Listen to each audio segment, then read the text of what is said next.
हरे कृष्णा। दंडित प्रणाम। चैतन्य महाप्रभु शिक्षामृत के वेदांत स्वाध्याय के बारे में। ओम अज्ञानतिमिरान्धस्य ज्ञानाञ्जनशलाकया चक्षुरुन्मीलितं येन तस्मै श्रीगुरुवे नमः। नमो विष्णुपादाय कृष्णप्रेष्ठाय भूतले श्रीमति भक्तिवेदांत स्वामिनिति नामिने। नमस्ते सारस्वते देवे गौरवाणी प्रचारण निर्विशेषा शून्यवादी पाश्चात्य देश। जय श्री कृष्ण चैतन्य प्रभु नित्यानंद श्री अद्वैत गदाधर श्रीवासदि गौर भक्त। हरे कृष्ण कृष्ण कृष्ण हरे हरे, हरे राम राम राम हरे हरे। विष्णु पुराण में कहा गया है परम ईश्वर भगवान की शक्ति है। इनकी तीन शक्तियां हैं, परा, क्षेत्रज्ञ तथा अविद्या। पराशक्ति स्वयं श्री भगवान की शक्ति है, क्षेत्रज्ञ जीवात्मा है तथा अविद्या प्राकृतिक जगत है। इसे माया कहते हैं क्योंकि इसके प्रभाव से जीव को अपने वास्तविक स्वरूप का तथा भगवान से नित्य संबंध का विस्मरण हो जाता है। निष्कर्ष यह है कि जीव भगवान की ही एक शक्ति है। परतत्व के अणु अंश होने से जीव कहलाते हैं। कृत्रिम रूप से जीव तथा भगवान को समान समझने से निश्चित रूप से मोह होगा। प्रायः मायावादी विद्वान वैष्णव के सामने एकदम व्याकुल हो जाते हैं क्योंकि वे जीवों के माया बंधन की व्याख्या नहीं कर सकते। वे इतना कर सकते हैं कि यह माया के कारण है, किंतु वे नहीं बता सकते कि यदि जीव परात्पर है तो फिर माया से आच्छादित कैसे हो गया। वास्तव में चिद गुणों में श्री भगवान के समान होने पर भी जीव अनंत न होकर अणु ही है। यदि वह अनंत होता तो उसकी माया बद्धता संभव नहीं रहती। जीव अणु होने के कारण ही माया से आच्छादित है। मायावादियों की मूर्खता और अज्ञानता का प्रदर्शन तभी हो जाता है जब वे अनंत तत्व की माया बद्धता का कारण समझते हैं। अनंत को माइक उपाधि से बाधित करना अपराध है।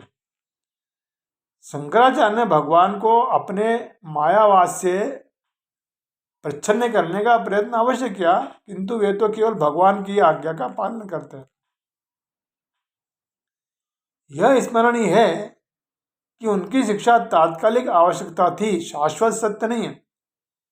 वेदांत सूत्र में शक्ति और शक्तिमान का भेद प्रारंभ से ही स्वीकृत है। वेदांत सूत्र का प्रथम सूत्र है जन्माद्यस्य यत्। यह स्पष्ट करता है कि भगवान सबके उद्गम हैं, अतः सब पदार्थ श्री भगवान की शक्ति है और वे स्वयं शक्तिमान है। शंकर ने मिथ्या तर्क किया कि यदि शक्ति के परिवर्तन को स्वीकार कर लिया जाए तो परतत्व अधिकारी नहीं रहेगा, किंतु यह सत्य नहीं है। नित्य अनंत शक्तियों के उद्गम होने पर भी परतत्व अव्यक्त रहता है। वे अनंत शक्तियों के उद्गम से प्रभावित नहीं होते। अतः शंकराचार्य ने अपने मायावाद की स्थापना अशुद्ध रूप से की। श्री रामानुजाचार्य ने इन तत्वों का सुंदर विवेचन करते हुए कहा कि यदि आप तर्क करें कि इस जगत की सृष्टि के पूर्व केवल एक परतत्व था तो यह कैसे संभव है कि जीव उससे उत्पन्न हो गया। यदि परतत्व अकेला था तो उसने छोटे छोटे जीवों का सृजन कैसे किया। इस प्रश्न के उत्तर में वेद कहते हैं कि सब कुछ परतत्व द्वारा पालित किया जाता है और संहार के बाद सब कुछ इसी परमात्मा में परतत्व में विलीन हो जाते हैं। इस उल्लेख से स्पष्ट है कि मुक्त होने पर जीव परम अस्तित्व में प्रविष्ट होते हैं, उनका अपना आदि स्वरूप नहीं बदलता। हमें स्मरण रखना चाहिए कि भगवान का निजी सृजन कार्य है और अणु जीवों के अपने सृजन कार्य। यह नहीं है कि मुक्त होकर 5 भौतिक शरीरों के नष्ट होने पर परतत्व में से एक होकर उनका सृजन कार्य नष्ट हो जाता है। इसके विपरीत मुक्तावस्था में ही जीव के सृजन का शुद्ध प्रकाश हुआ करता है। यदि बद्धावस्था में भी जीव की क्रियाओं का प्रकाश होता है तो मुक्तावस्था में उनका समाप्त हो जाना कैसे संभव है? जीवात्मा का मुक्तावस्था में प्रवेश करना पक्षी के वृक्ष प्रवेश, पशु के वन प्रवेश तथा यान के आकाश में प्रवेश करने जैसा है। किसी भी अवस्था में स्वरूप नष्ट नहीं होता है। वेदांत सूत्र के प्रथम सूत्र की व्याख्या करते हुए शंकराचार्य ने अत्यंत अनुचित रूप से ब्रह्म को निराकार सिद्ध करने का प्रयास किया। साथ ही उन्होंने परिणामवाद के स्थान पर विवर्तवाद की स्थापना करनी चाहिए। परम सत्य से द्वैतात्मक सापेक्ष सत्य उत्पन्न होता। लकड़ी से आसन बनने पर कहा जाता है कि आसन लकड़ी का परिणाम हुआ। परतत्व ब्रह्म नित्य है तथा उससे उत्पन्न जीवात्मा अथवा जगत उस परतत्व का परिणाम है। यह दूसरे दही बनने जैसा है। इस प्रकार यदि हम संसार में जीवों का अध्ययन करें तो पता चलेगा कि वे परतत्व से भिन्न नहीं है, किंतु वैदिक शास्त्रों के अनुसार ज्ञात होता है कि परतत्व की विभिन्न शक्तियां हैं तथा जीव और जगत उनकी शक्तियों की अभिव्यक्ति है। शक्तिमान और शक्तियां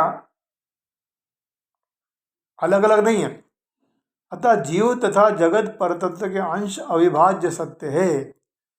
परम सत्य तथा द्वैतात्मक सत्य संबंधी निष्कर्ष किसी भी स्वस्थ चित्त मनुष्य को स्वीकार करना चाहिए।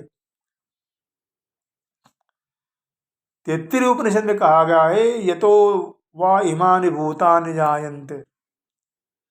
परतत्व सब तत्वों का मूल उद्गम है तथा यह प्राकृत जगत और इसके जीव इन्हीं तत्वों से निर्मित होते हैं। शंकराचार्य ने रस्सी को सर्व समझने का उदाहरण दिया। कभी कभी शिव में रजत भ्रम का दृष्टांत भी दिया जाता, किंतु निश्चय ही ऐसे तर्क धूर्तता मात्र है।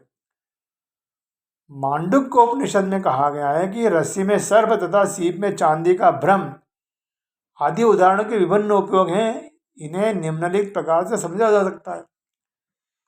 यदि अपने आदि स्वरूप में जीव शुद्ध आत्मा है, जब कोई देह में आत्मबुद्धि कर बैठता है तो उसे रस्सी में सर्प तथा सीप में चांदी के भ्रम की उपमा दी जा सकती है। वास्तव में देह जीवात्मा नहीं है। विवर्तवाद का सिद्धांत देह को आत्मा मानता है।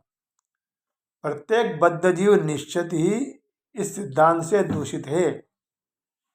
देह और आत्मा दोनों अलग अलग है। हम अपने शरीर को अपना आत्मा मान लेता है, मैं ही सब कुछ। मरने के बाद शरीर पड़ा रहता है, कौन निकल जाता है? आत्मा निकलती है ना, तो आत्मा और शरीर अलग होगा। इसलिए देह और आत्मा दोनों अलग अलग है। इसीलिए हमको निरंतर भगवान का चिंतन करना चाहिए, भगवान नाम का जाप करना चाहिए, हरे नाम का संकीर्तन करना चाहिए। तभी हमें भव रोग से मुक्ति मिल सकती है, भव बंधन से मुक्ति मिल सकती है। हरे कृष्ण।